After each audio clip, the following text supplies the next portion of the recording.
Hey guys, welcome back to another edition of the Cool Sports Network.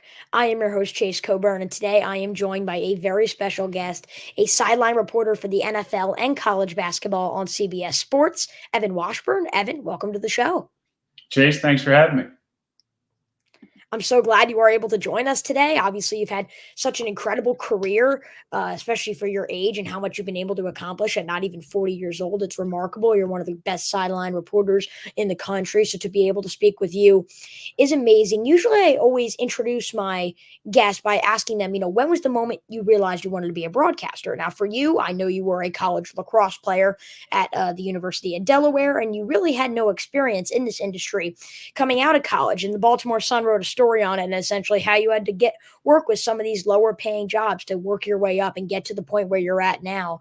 So I guess my question to you would be, explain to me how you're at the point you're at now at 39 years old with your little experience at first, and how much those lower paid jobs helped you get to the place where you're at now. Yeah, look, the one thing about this industry, and you're understanding this at a really young age because you're committed to it, everybody's got their own path. And that's the reality in life in general. But I would say there are professions that there's a bit more structure in terms of proceeding from, let's say, high school to college, and then college to possibly grad school, law school, med school, then those early few jobs that kind of puts you again on the path. Corporate America provides that in a lot of ways. The sports media or media business in general does not. And my path was unique to me because I didn't study it in college at all. And I basically said, when people would ask, what would you like to do when you're done going to school and playing sports? I just said, oh, it'd be cool to be a sports broadcaster, with no real plan on how to attack it. But what I realized early on in my experience post college, where I did have some opportunities to get a taste of what the business is like, that I had a specific set of skills in terms of how to be a part of a team, how to start at the bottom, those unpaid, low paying jobs. I really starred in those roles. And that gave me a little bit of value where I could then ask favor of those that I was working with that had much more experience and could provide me with some sort of roadmap on how to advance in this career in front of the camera. So I would say that was kind of the foundation post college that was so critical for me. And then I was able to move through and to your point, get to a place now where, yeah, I am at a relatively young age and been able to do some pretty special things and be a part of a network in CBS that is incredibly special based off of every opportunity I've had, I was able to take advantage of. I don't like saying I got lucky because the reality is you're not sure what's going to be the opportunity that's going to be the one that makes the Yeah. difference. You just have to be able to nail everything. And not to say I hit home runs on every opportunity, but I think I did enough with each opportunity to allow for them there to be one more. And so I just kind of rode that wave for the first, let's call it '09 to 2012, really 2014, 15 range. That 6 to 7 year stretch, it was a lot of feast or famine. So when there'd be a moment and I'd have to take advantage of it, whether it was one job or one game that I was assigned, I would hopefully do a good job. I did good enough where they would provide me with another one. And it wasn't really till in that, I'd say 15 to sort of 2016, 2017 range where I had a little bit of security. And once you did gain that security, though, you became one of the biggest sideline reporters in the country. And we've spoken to many play by play announcers and analysts on this podcast, and we hear a lot about their perspective. But what's so interesting about you as a sideline reporter, they have such an important job, but you only have 45 seconds or a minute maximum, sometimes even less, to convey the information when you are reporting. How are you able to get out the things you need to say in such a concise manner? It's a great point. And the thing I've become obsessed with, Chase, is word efficiency. And you and I are having a conversation here. It's more of an open format podcast, radio show, TV show, however you want to best describe it. But Right. I still think about how I don't want to waste words. I don't like, I don't like those words that are crutch words. How do I get from point A to point B, deliver my point in the most efficient way possible while also not sounding like a robot? and being entertaining, informative. And that's really been the craft over the last, I mean, it's 11 years now in the NFL plus 2 years of college. So really close to 14, 15 years doing sideline reporting. And it's an ongoing process. I'm not as good as I want to be. I'm much better than I was 10 years ago. Hopefully I'm better than I was even 2 years ago. But if I was to really boil it down to what's most important when you're, as you laid out well, in those moments where you have to do your job and really condense windows, and 45 would be nice. I would say it's a lot of times it's 10 to 15, maybe 20. Right. And again, I go back to word efficiency and having, you can't plan it out because none of this is scripted. We're doing live games and you're reacting in live moments. But I think about it when I'm talking in my everyday life, because if I practice that approach of not wasting words and being really clear and concise in what it is I'm trying to get across, it will feel more natural in the moment of a game when I'm trying to do it. You're right. And I think a key part of what you do, though, is not only how you convey the information, but also how you get it initially. And you mentioned this is not scripted. You're getting all this information live. You're announcing live, and it's a live game. You can never predict exactly what's going to happen. So sometimes you have to find information from trainers, coaches, players, assistants, whoever it is during a game, and you have to do it quickly and efficiently. How do you deal with going about that? Because they need to focus on their job, but how do you be polite in such a way, but then also get the information you need to do your job at the most productive level? It comes down to experience in knowing areas that you can take advantage of, whether it be talking to a coach or a player, and times that you can do that, and then times you just simply can't. And so, for example, in between, during live action, I'm not going up to a player or coach. That's their time where they're doing their job. So in those moments, I'm more leaning on what I can see and what I can hear. There are representatives for both teams on the sidelines that are at times required to provide me updates on situations that may occur during a game, mostly health situations, but that can be delayed. So it's really a lot of what do I see, what do I hear, what do I trust in terms of my judgment. But then there are moments in game, mostly halftime, where I can go up to a coach, and that's predetermined ahead of the game. So I will, during our meetings with, let's use Baltimore and Pittsburgh, for example, I will have negotiated or discussed with John Harbaugh and his group that I'm going to talk to him coming out to start the second half. So as he's making his way out of the locker room, he and I will catch up off camera most of the time. Sometimes we'll do it on camera, depending on the event that it is. Usually playoff games, they like to do them on camera. But for whatever, for all intents and purposes, what I'm describing is something that's been predetermined. So that's my opportunity to ask him about things that have happened thus far in the game. And then similarly, in this scenario, it would be Mike Tomlin. I'll talk to him going in at half. So those are opportunities to get that perspective from the coach during the 4 quarters of the game. Players, 99% of the time, it's, if you want to have that conversation for something that you think is pertinent to the game broadcast, it'll happen during pregame warmups. So I like to be out on the field as early as maybe 2 hours, if not more, before the game, because guys are trickling out there. And that's where there's a little bit more of a window to catch up. I don't like to take up too much of their time because they're in game mode, and I really respect that, probably more so than most based off of being a former athlete. But those are kind of that's how that process works. The in-game stuff outside of those conversations with coaches is really about what you see and hear, and what that requires from sideline reporters and from me. And one thing I really take pride in is, because you're covering both sidelines, it's constant movement. So Chase, I mean, that means like you are doing laps, because if you focus too much on what's happening on the Ravens sideline in a Ravens Steelers game, you could miss so much that you can see and hear. And no one's responsible to tell you something that's happened. It's all about what you can visualize and see. Granted, you do get the help sometimes of your director, people in the truck, because they've got cameras everywhere. They're like, hey, Evan, we see, I'm trying to pick a player. We see TJ Watts kind of looks like he's doing something with his foot. And I'll be like, oh, okay, well, I got to get over there. So I'll hustle over to that sideline. But a lot of times you're in charge of everything that you're responsible for covering, and that means moving.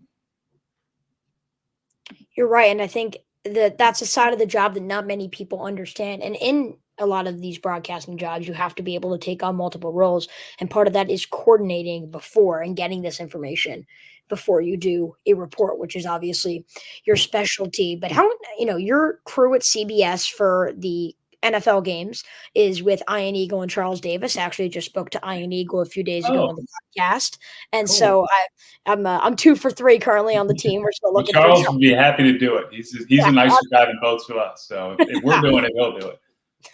yeah, of course. And that just, obviously you guys seem to just have a great connection on the air and a great relationship on the air. How important is it to build a connection with the play-by-play voice and the analyst that you're on I the air? love that you brought that up because I do think it's a value that people talk about. We throw the word chemistry around, and the beauty of chemistry is you don't all have to be best friends. You don't have to spend every waking moment together.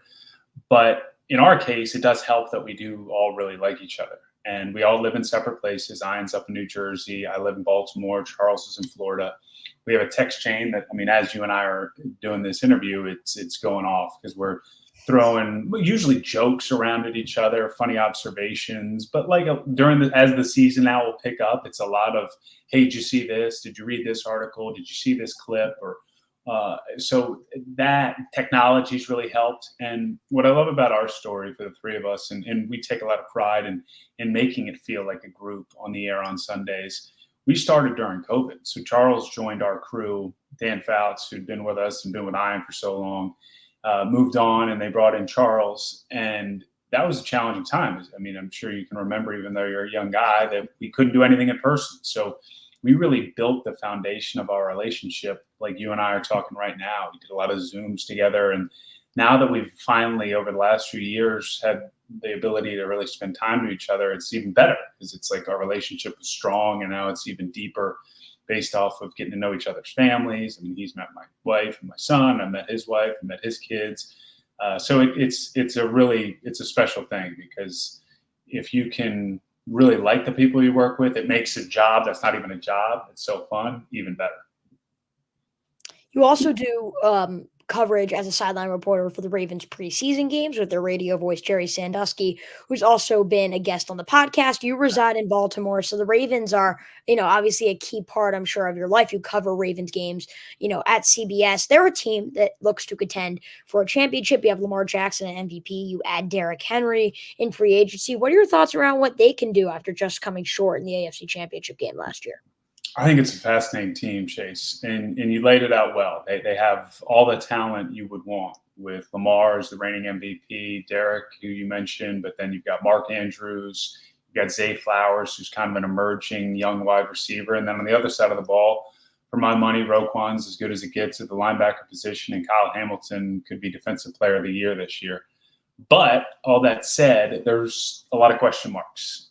They lost, I think, 15 players in free agency, and a lot of them were key contributors on both sides of the ball, most notably 3 offensive linemen. And as much as Lamar's special and Derek, they would hope to be at that all-pro level. If they can't block well and they can't do what they need to do up front, none of that matters. So there's that. And then on the flip side, defensively, you've got a new defensive coordinator in Zach Orr, who's extremely young, as talented as there is at the coaching level. Because I mean, you talk about meteoric rise. I mean, he was playing a few years ago at inside linebacker for the Ravens, but he takes over from Mike McDonald, and he's got to dial up a defense that is built and there's an identity established there. But I think lost in a lot of what happened last year was just how incredible Mike McDonald and his staff were at timing of blitz and how they orchestrated manufactured pass rush without any, let's call it A-list pass rushers, as much as Jadeveon Clowney and Kyle Van Noy had sort of resurgent years at their age. But to me, Baltimore, in an environment in the AFC North that is as deep as any in the league, they are, I think, the standard right now. But man, it's going to be interesting to see early in this year if those losses in the offseason, both on the sideline and on the field, really are magnified when it comes to production and results. teams that have produced are teams like Kansas City. They're currently chasing a three-peat. So obviously they're going to be on the front of your mind for other teams that could contend for a title. How about some other ones though? Maybe some of the teams that some people think can contend and some people think don't. Which of those teams do you think could make that jump into contention with the Baltimore, San Francisco's, and Kansas Cities of the world?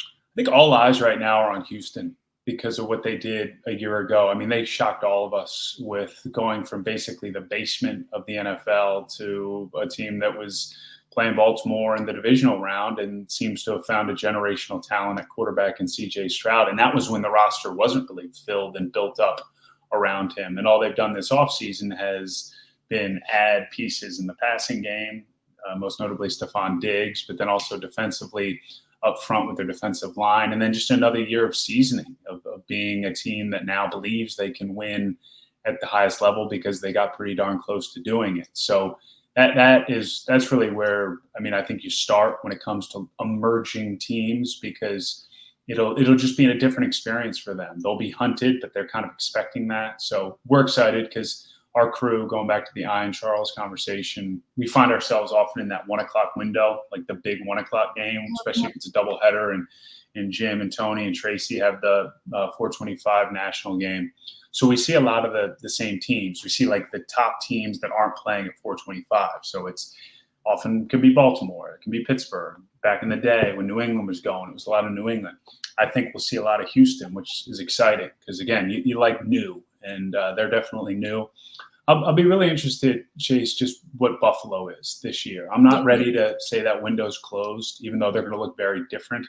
Offensively, it's going to be Josh Allen, but now more a sum of all the parts and not Josh Allen and Stephon Diggs playing catch up and down the field as much as they did. So, look, the beauty of the NFL, while maddening, I imagine, for fans and fantasy and everybody else, it gets flipped. It gets turned upside down every year outside of the last few years, Kansas City.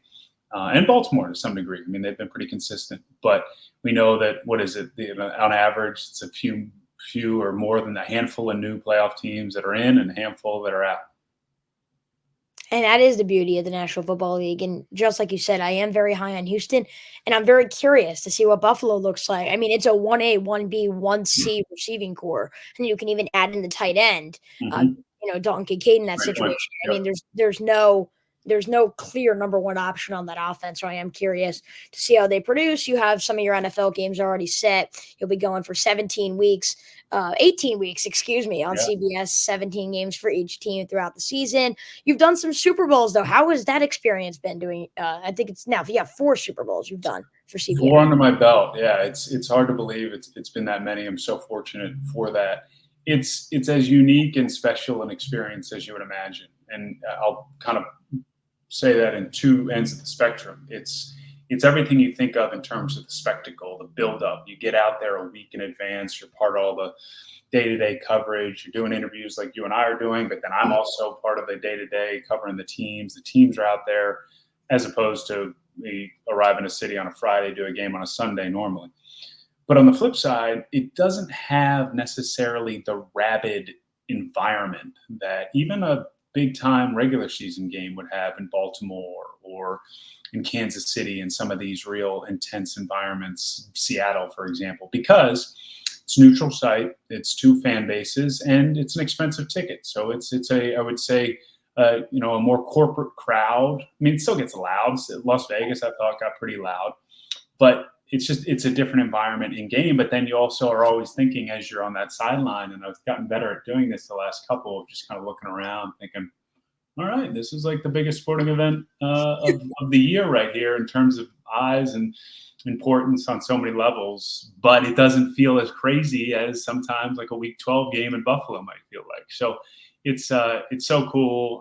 I like that it's not every year. Not that we would do it every year, but it's almost like the World Cup in a lot of ways for teams. You think about it, for us as a network, we rotate with the others, and now I think that'll extend even more because ESPN's in the mix and ABC.